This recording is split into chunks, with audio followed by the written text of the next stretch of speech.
I heard my name before I heard his voice, and for one frozen second, I wished I had never walked into that locker room. The gym was supposed to be almost empty by then, just the late-night crowd and the hum of fluorescent lights over rows of steel lockers. I had finished my last set 15 minutes ago, hands still trembling from the bench press Caleb Brooks had insisted I could handle. 95 pounds was not impressive to most guys at Iron Valley Fitness, not when the alpha regulars loaded plates like they were stacking dinner plates, laughing under bright lights with their shoulders broad enough to block mirrors. But for me, Ethan Miller, an Omega who had spent most of his life trying to look smaller before deciding he was tired of disappearing, it felt like a mountain I had climbed one shaking inch at a time. My palms still smelled like chalk and rubber. My shirt clung cold against my back. The cheap scent blocker on my wrist itched beneath the tape I had wrapped around it before leaving my apartment, and every time the locker room vents pushed warm air across my skin, I pressed my sleeve down like I could hold my whole secret in place by force. I was not supposed to be there. I should have grabbed my duffel bag, changed in a bathroom stall, and left through the side exit like I always did when the post-workout crowd got loud. But my phone had slipped under the bench, and by the time I found it, the door swung open. Caleb came in first. I knew it was him before I saw him, because the air changed. Cedarwood, clean musk, and cold rain, steady enough to cut through the heavy mix of body spray, soap, sweat, and metal. My chest tightened in the stupid, painful way it always did around him. Caleb Brooks was 6'2", golden-haired, broad-shouldered, and so naturally confident that people moved aside without him asking. He was the kind of alpha who made other alphas lower their voices. He was also the guy who saved me from dropping a barbell my first week, showed me how to wrap my wrists, and called me Miller like we were just gym bros, like my heart did not forget how to work every time he leaned close to correct my form. I was standing behind the last row of lockers, one shoe untied, when his friends followed him in. Their laughter bounced off the tile. Someone snapped a towel against a bench. Someone else said, "Bro, you're seriously still training that Miller kid?" My stomach dropped. I held my breath. Caleb did not answer right away, and that silence hurt worse than a joke. Another voice laughed. "Come on, man. You watch him more than you watch your own sets. What is he, your little project?" Heat crawled up my neck. I gripped the strap of my bag until my knuckles ached. I wanted to step out, pretend I had just arrived, pretend I had not heard anything. But then someone said, lower and sharper, "He's an Omega, isn't he? Don't tell me you're actually into him." The room went still. Even the showers seemed to hush. I stared at the narrow line of light between the lockers and waited for Caleb to laugh, to deny it, to save himself from embarrassment by turning me into one. Instead, something heavy hit the bench with a clean, echoing thud. His water bottle, maybe. His voice came next, low enough to be calm, hard enough to make every other sound disappear. Say his name like that again, and we're done. My breath caught. Nobody laughed now. Caleb continued, and each word landed somewhere deep inside me, somewhere I had tried to keep locked. I don't train with Ethan because he's weak. I train with him because he keeps showing up when every part of him wants to run. He thinks I'm teaching him how to be strong, but he's the reason I learned how to be gentle. My fingers slipped. My phone hit the tile. The sound cracked through the locker room like a bell. Every head turned toward me, and Caleb's eyes found mine through the gap, wide with the one thing I had never expected from him. Fear. Not of me. For me. For a moment, nobody moved, and the locker room became too bright, too loud, too full of air I could not breathe. Caleb stood near the center bench in his gray Iron Valley Fitness shirt, one hand still resting beside the water bottle he had set down too hard. His friends were frozen around him, their easy confidence drained into awkward silence. I could feel every stare on my face, on my shaking hands, on the strip of medical tape around my wrist where my scent blocker was starting to peel loose from sweat. My first instinct was to apologize, though I had no idea what I was apologizing for. For hearing him, for being talked about, for being an Omega in a place where I had worked so hard to pass as just another guy trying to get stronger. "Ethan," Caleb said, and he used my first name, not Miller, not the safe nickname that had let us pretend there was nothing trembling underneath every shared workout. The sound of it nearly broke me. I bent down too quickly to grab my phone, but my fingers would not close around it. My vision blurred at the edges, and the bitter smell of panic rose from my own skin, slipping past the blocker in thin, unmistakable waves. Rainwater and clover, my mother used to say when I was younger, before she taught me how to cover it, how to be careful, how to never let a room full of alphas know when I was scared. A chair scraped softly. One of Caleb's friends muttered something under his breath. Caleb turned his head, and the look he gave them was not loud, not aggressive, but it was final. "Leave," he said. Nobody argued. Shoes scuffed against tile. Lockers clicked shut. The door opened, then swung closed, and the sudden quiet felt almost worse because it left me alone with him and all the words I had not been meant to hear. Caleb did not come closer. That was the first thing my frightened mind noticed. He could have crossed the room in 3 steps. Instead, he stayed where he was, 6 or 7 feet away, palms open at his sides like he was trying to show me he would not trap me. "Are you okay?" he asked. I laughed once, but it came out thin and broken. "That is a strange question after you just found me hiding behind a locker." "You were not hiding from me," he said softly. I looked down at my phone on the floor. Its screen had cracked across the corner, a bright little spiderweb under the fluorescent light.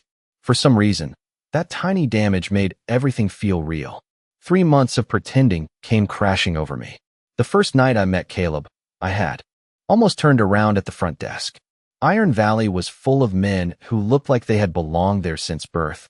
Men who knew how to move through mirrors and machines without hesitation. I had signed up after my cousin told me I looked like a stiff breeze could knock me over. He had meant it as a joke. I had smiled like it was funny. Then I had gone home, searched for gyms within 2 miles of my apartment, and picked the one open until midnight because fewer people would see me fail. On my first bench press, I misjudged the weight and panicked under the bar. Caleb had appeared above me like a shadow blocking the sun, lifted it back into place with calm hands, and said, "Breathe first. Pride second." He had not laughed. He had not asked what I was. He had just showed me where to put my feet, how to grip the bar, how to stop treating my body like an apology. That was how it started. Not with destiny. Not with some dramatic scent recognition. Just an alpha handing me a towel and making the gym feel, for one impossible second, like somewhere I was allowed to exist. After that night, Caleb Brooks became a habit I was too afraid to name. Every Tuesday, Thursday, and Saturday after 8 in the evening, I found him near the free weights with his earbuds in and a black shaker bottle beside his gym bag, like he had carved a place for himself out of iron and discipline. At first, I told myself he was only being decent. Some people were like that, I reasoned. Some alphas had enough confidence to be kind because kindness cost them nothing. He corrected my deadlift stance when my back rounded. He taught me how to breathe before a heavy set, how to count 3 seconds down and 1 second up, how to rest long enough instead of rushing because I was embarrassed to take space. He never touched me without asking. Not once. If he needed to move my elbow, he would hold up his hand and say, "May I?" in that calm voice that made the question feel less like manners and more like a shield. I should have trusted that. Instead, I turned every gentle thing he did into something smaller so my heart would not get dangerous ideas. When he saved the cable machine for me, I told myself he was only protecting the flow of our workout. When he walked me to the parking lot after a late session, I told myself it was because my apartment was 4 blocks away and the streetlights near the gym flickered after 10. When he started keeping an extra blue towel in his bag because I always forgot mine, I told myself he probably had extras for everyone. I needed the lies. They were the only way I could stand next to him under the bright mirrors while his scent wrapped around the sharp smell of steel and disinfectant, making my pulse act like it had never learned basic rhythm. The worst part was that Caleb made me feel seen in ways I had spent years trying to avoid. He noticed when my wrists hurt before I said anything. He noticed when my breathing changed near certain alphas. He noticed when I picked the treadmill closest to the exit. Once, during a crowded Monday night, a group of college guys took over the bench beside us, laughing too loud, spreading their gear across the floor like the whole room belonged to them. My blocker was already weak from a bad heat week, and I could feel the tape lifting under my sleeve. Before I could panic, Caleb stepped between me and the mirrors, not making a scene, not saying a word. He just handed me a pair of lighter dumbbells and said, "We are doing shoulders in the corner today." I remembered looking up at him, wanting so badly to ask if he knew. If he could smell the truth under all my careful layers. If he looked at me and saw Ethan Miller, Or just another Omega trying to survive in a room built for stronger bodies and louder voices? But I never asked, because asking would break the fragile little world we had built. In that world, he was my gym bro. In that world, he grinned when I added 5 pounds to my squat, bumped his knuckles against mine after a clean set, and said, "That is progress, Miller." In that world, I could pretend the warmth in my chest was gratitude and not longing. Now, standing in the locker room with my cracked phone on the tile and his confession still shaking the air between us, I understood the truth with a terrible clarity. Caleb had not been careless with my heart. I had been the one hiding from every sign that he was holding it carefully. Caleb looked at my cracked phone, then at my wrist, where the tape had curled loose enough to reveal the pale edge of the blocker patch beneath it. His expression changed in a way that made my throat tighten. Not surprise, not disgust. Recognition. Quiet, painful recognition. I pulled my sleeve down too fast, as if hiding it now could erase the fact that he had probably known for weeks, maybe months, maybe since the beginning. "How long?" I asked, but my voice barely made it past my teeth. Caleb did not pretend to misunderstand. "Since your first day," he said. The answer landed harder than I expected. I stepped back until my shoulder touched the cold locker behind me. "You knew I was an Omega?" He nodded once, slow and careful. "I knew you were trying not to be noticed." That was not the same thing, and somehow it hurt more. My eyes burned, but I refused to blink. I had spent my whole life being studied by people who thought my nature explained everything about me. Teachers who told me to avoid competitive sports. Relatives who laughed when I said I wanted to get stronger. Doctors who talked over my head as if my instincts were a problem to manage instead of part of a person.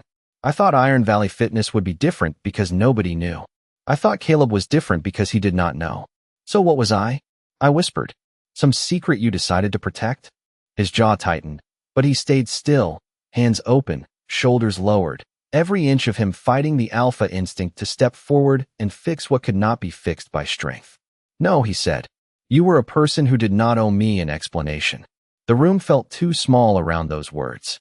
Outside the locker room door, someone laughed near the water fountain, normal and distant, like the world had not just shifted under my feet. The overhead lights hummed. A shower dripped steadily behind the tiled wall. My own scent was still slipping free, rain and clover threaded with panic, and Caleb breathed shallowly like he was, deliberately keeping himself from reacting to it. "Then why did you never say anything?" I asked. "Because the first time I saw your hand shaking under that bar, you looked more scared of being seen than of dropping the weight," he said. "And every time someone got too close, you checked the exits before you checked yourself. I know what fear looks like when somebody has been taught to call it caution." I stared at him. The words should have made me feel exposed. Instead, they opened a door inside me that I had sealed years ago. "You noticed all that?" His eyes softened. "I noticed you showing up anyway." My breath broke a little. I hated that he could do that, take the weakest part of me and turn it until it looked like courage.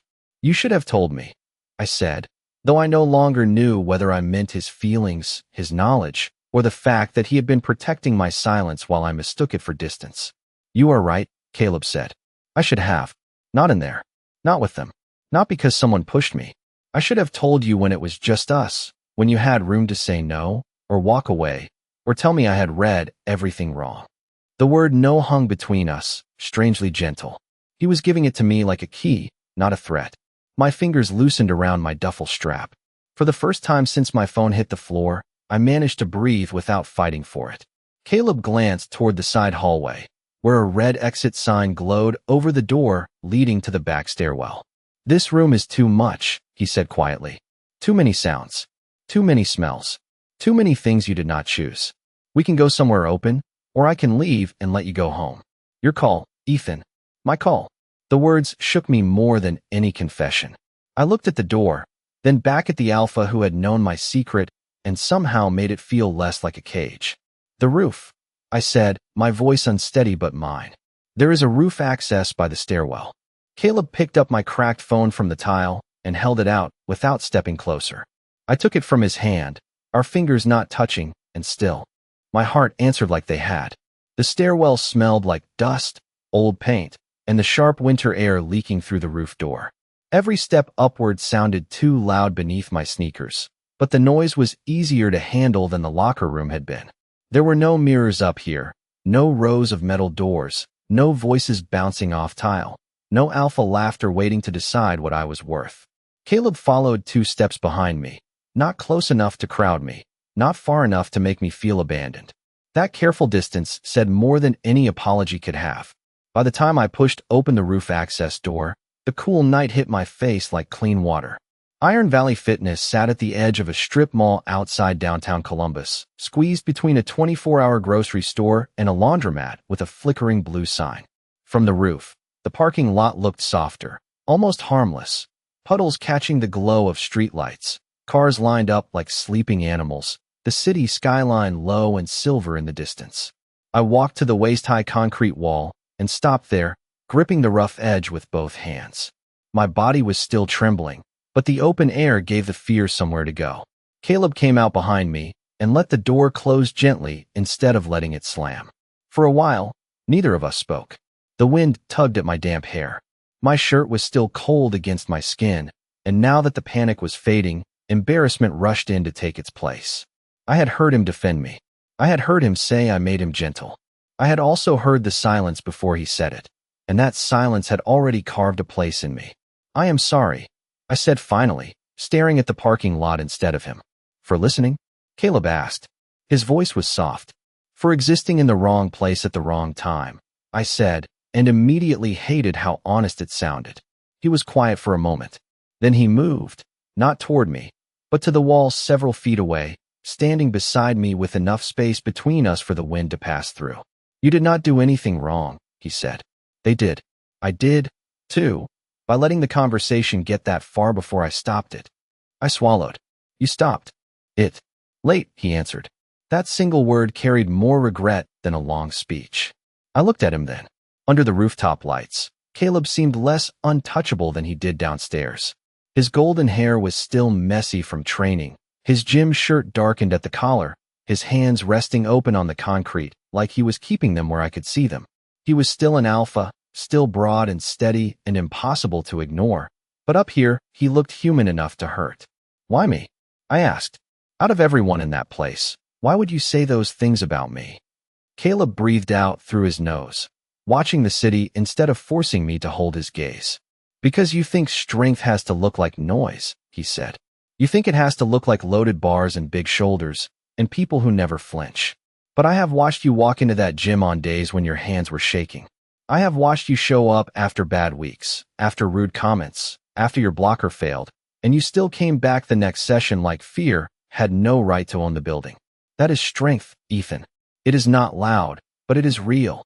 My chest tightened so hard it almost hurt. I wanted to reject it, to make a joke, to shrink the words before they could settle into me. Instead, I asked the question that had been hiding under all the others. "Were you ashamed of liking me?" Caleb turned to me then, and the answer was in his face before he spoke. "No," he said. "I was afraid of becoming one more alpha who made your world smaller."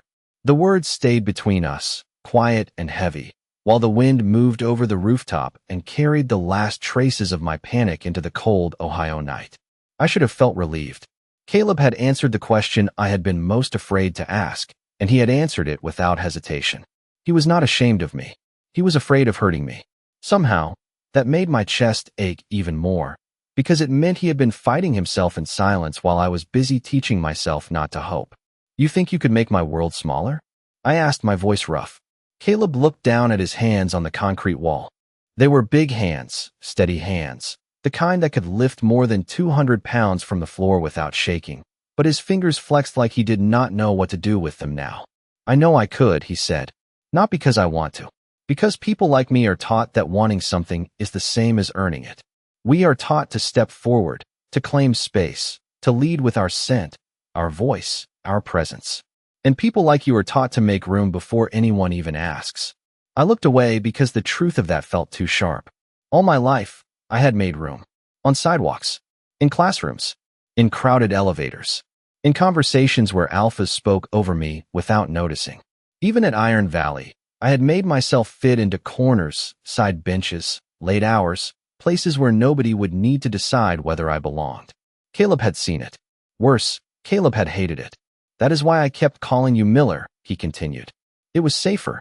It let me stand next to you without making every moment feel like a confession. A small, broken laugh slipped out of me. You thought calling me by my last name was subtle? His mouth curved, not quite a smile, but close enough to warm something in the cold. I thought I was doing a decent job. You were terrible at it, I said. You kept my favorite towel color in your bag. Blue is a common color. You learned my class schedule so you could know when I would be too tired for leg day. His ears turned a faint pink beneath the rooftop light. That was practical programming. For one fragile second, the fear loosened. The Caleb I knew was still there, hidden under all this exposed truth. The gym bro who argued about protein flavors, who counted reps under his breath, who told me rest was part of progress. But the softness in his eyes was new, or maybe it had always been there, and I had only now become brave enough to look directly at it. Why tonight? I asked. Why tell them anything? The almost smile disappeared. Caleb stared out over the parking lot, where a white pickup truck rolled slowly past the grocery store and disappeared behind the laundromat. Because they were starting to talk about you like you were. Not a person in the room, even though you were not supposed to be listening. And because I am leaving Iron Valley next month. The ground seemed to tilt beneath me. Leaving? He nodded once. There is a strength and conditioning internship in Denver. 6 months. Maybe longer if they keep me. I felt the cold air rush straight through me. Of all the things he could have said, that was the one I had not prepared for. My fingers tightened around the concrete edge. So you were just going to disappear? I was going to tell you, he said, and the pain in his voice made it hard to stay angry. I kept waiting for the right time. Then every time you trusted me a little more, it felt worse. I did not want you to think I was giving you kindness because I was leaving. I did not want to become a chapter you regretted reading. My throat closed. The city lights blurred, then sharpened again as I forced myself not to look away from him. Caleb, I said, quieter than the wind. You do not get to decide for me what I will regret. He turned toward me then, and in his eyes I saw the thing he had been holding back for 3 months. Not dominance, not certainty, but fear wearing the shape of restraint. Then tell me what you want, he said. Not what is safest. Not what makes this easier for me. What do you want, Ethan? And for the first time in my life, the answer felt more frightening than the question. I had spent so many years wanting the smallest possible things that the real answer did not come easily. Safe things had always been easier to ask for. A quiet table in the corner. A locker at the end of the row. A treadmill near the exit. A life where nobody noticed me enough to hurt me, question me, or want anything from me that I was not ready to give. But Caleb was standing a few feet away under the rooftop light, offering me something much harder than safety. He was offering me a choice, and my whole body seemed to tremble around it. I want you to stop deciding what I can handle, I said. The words came out soft, but they did not break. Caleb went very still. That is fair. I want to be angry that you were going to leave without telling me, because I am angry, I continued, gripping the concrete edge. I want to be allowed to feel stupid for missing what was right in front of me. I want to be allowed to ask questions without you protecting me from the answers. His eyes stayed on mine, steady and open, and that made it easier to keep going. And I want you to stop calling what you did kindness if it also kept me in the dark. That one hurt him. I saw it in the way his jaw tightened, in the way his shoulders dipped like he had accepted the weight instead of trying to dodge it. You are right, he said. I thought I was giving you space. Some of it was space. Some of it was cowardice. The honesty hit harder than any excuse would have. I looked down at my hands, pale under the cold rooftop glow, still faintly dusted with chalk from the gym. I do not want perfect, I said. I do not even know what I want from tomorrow. But I know I do not want to go back downstairs and pretend we are just workout partners who talk about dumbbells and protein powder. Caleb breathed out slowly, and his scent shifted with the wind, cedarwood softened by something clean and uncertain. I do not want to pretend either. Then say it to me, I whispered. Not to them. Not because someone mocked me. Say it because I am standing here and I am asking. For the first time since I had known him, Caleb looked nervous. Not hesitant, not ashamed, but careful in the way someone carries a glass filled to the very top. He turned fully toward me, still leaving the space between us untouched. I like you, Ethan Miller, he said, and my name sounded different in his mouth now, no longer hidden behind a joke or a last name. I like the way you count under your breath when a set gets hard. I like that you glare at the leg press machine like it personally betrayed you. I like that you thank the front desk guy every night, even when you are exhausted. I like that you are brave in ways nobody claps for.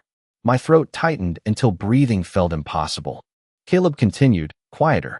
And yes, my alpha noticed you. But I did not fall for you because of instinct. I fell for you because every time I watched you choose yourself, I wanted to become someone worthy of standing beside you. The city seemed to go silent around us. I had imagined confessions before, usually embarrassing ones, full of dramatic music and impossible timing. None of them had prepared me for this, for Caleb Brooks on a gym roof in Columbus, telling me I was not a secret, not a project, not a fragile thing he had rescued. I was a choice. My eyes burned again, but this time I let myself blink. I do not know how to do this, I admitted. His expression softened. Then we go slow. You are leaving in a month. Then we start with tomorrow, he said. One day, one honest conversation, one workout where I ask before assuming. And if Denver happens, I tell you everything before I go. No disappearing. No deciding for you. The promise was not grand. It did not fix the distance waiting ahead or the fear still tangled in my ribs. But it gave the next breath somewhere to land. I looked at him across the space he had left for me and realized that maybe trust did not begin when fear vanished. Maybe it began when someone stayed far enough away for you to choose the first step yourself. The space between us was only a few feet, but it felt like the first honest distance anyone had ever given me. Not abandonment, not rejection, just room. Caleb did not fill it with explanations, and I did not rush to forgive him because the night had become soft around the edges.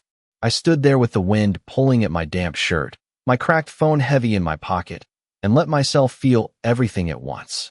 I was embarrassed that his friends had seen me fall apart. I was angry that he had known my secret and kept his own. I was terrified that tomorrow could change us in ways neither of us could control. But under all of that, quieter and more stubborn than fear, was the feeling I had been refusing to name since the first time he told me to breathe first and lift second. I wanted him.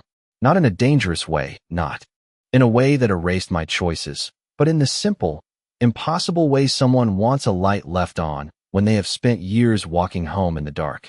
I want to go back down, I said. Caleb blinked, surprised. You do not have to. I know. The words felt strange and powerful on my tongue. That is why I want to. His face changed, not into a smile exactly, but into something proud enough to make my chest warm. Then I will follow your lead. We went down the stairwell the same way we had come up, except this time he did not walk behind me like a guard. He walked beside me, close enough for his cedar wood scent to steady me, far enough that I still owned every step. At the locker room door, my courage almost failed. I could hear low voices inside, quieter than before. Caleb glanced at me, asking without words. I nodded. He opened the door. 3 of his friends were still there, standing awkwardly near the sinks with their gym bags half-packed. The tallest one, a red-haired alpha named Mason, looked at me and immediately looked away, shame coloring his face. The room smelled different now. Less sharp, less crowded. Still, my pulse jumped. My hand moved to my wrist, but I stopped before pressing the blocker down. For once, I let the imperfect seal stay imperfect. Caleb said nothing. He had promised to follow my lead, and he did. Mason cleared his throat. Ethan, I am sorry, he said. The words sounded stiff, like he was not used to putting them together, but they were real enough to matter. I was being a jerk. You did not deserve that. I looked at him, at the benches, at the lockers, at the place where my phone had hit the tile and split open the night. My voice shook, but it did not disappear. I heard all of it, I said. So do not apologize because Caleb is standing here. Apologize because you understand I am not a joke you get to make when you think I am not listening. Mason swallowed and nodded. You are right. I am sorry. The other 2 murmured the same. It was not a grand victory. No music swelled. No one became a better person in 5 seconds. But the room did not own me anymore, and that was enough. I crossed to my locker, opened it, and pulled out my hoodie with hands that barely trembled. Caleb waited by the door, not hovering, not rescuing, just there. When we finally stepped outside into the parking lot, the night air felt warmer than it had on the roof. My old life had not vanished. Denver still waited a month away. Fear still knew my name. But Caleb walked beside me under the grocery store lights, and for the first time, I did not feel like I had to hide the softer parts of myself to be strong. Near my old sedan, I stopped and turned to him. Tomorrow, I said, we train at 8. Caleb nodded, his eyes bright with something careful and fierce. Tomorrow, he said. Then, after a pause, he added, and Ethan, there is one more thing I did not tell them in the locker room. My breath caught. What? He looked at me like the answer could change everything all over again. I did not just choose you tonight. I think I have been choosing you from the first day. I stood beside my old sedan with my keys in one hand and my gym bag cutting a familiar weight into my shoulder, but all I could feel was the echo of Caleb's words settling into the quiet between us. I think I have been choosing you from the first day. It should have sounded too big, too sudden, too much for a parking lot outside Iron Valley Fitness, while shopping carts rattled near the grocery store entrance and someone's car alarm chirped 2 rows over. But it did not feel like a dramatic line from a movie. It felt like the missing shape behind every small thing I had refused to understand.